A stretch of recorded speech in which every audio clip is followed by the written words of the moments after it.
In the age of resurrecting Ram, you have resurrected Sita. Tell Yes, us more about it. yes. I have been wanting to write The Forest of Enchantments for a long time, ever since I wrote The Palace of Illusions.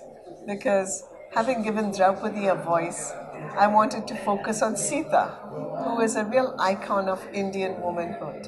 And it seemed that it was getting more and more timely and relevant in terms of all the kinds of things that were happening in India. To have a strong woman icon, I felt was very, very crucial.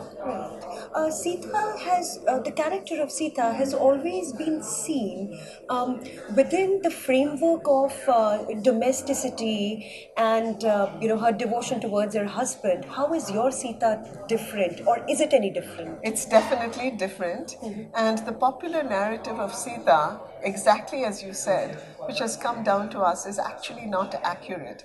If you go back to the original, the Valmiki Ramayana and the Krittivas Ramayana, you will see that Sita is strong, resilient. She has quite a mind of her own. She speaks out, and when she's in great difficulty, she draws on the power which is within herself. She's one of the first successful single mother figures in Indian history and lore. You have talked about Sita in the book, but what about Ram there? How does Ram change as a character? Well, in the popular retellings again, Ram is seen as perfect.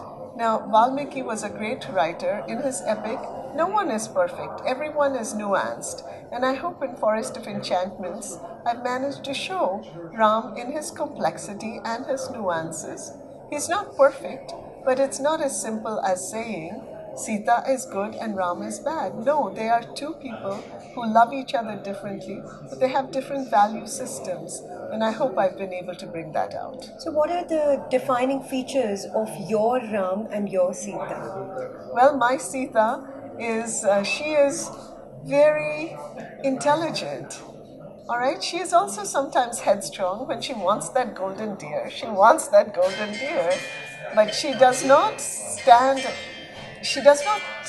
and take things that are given to her.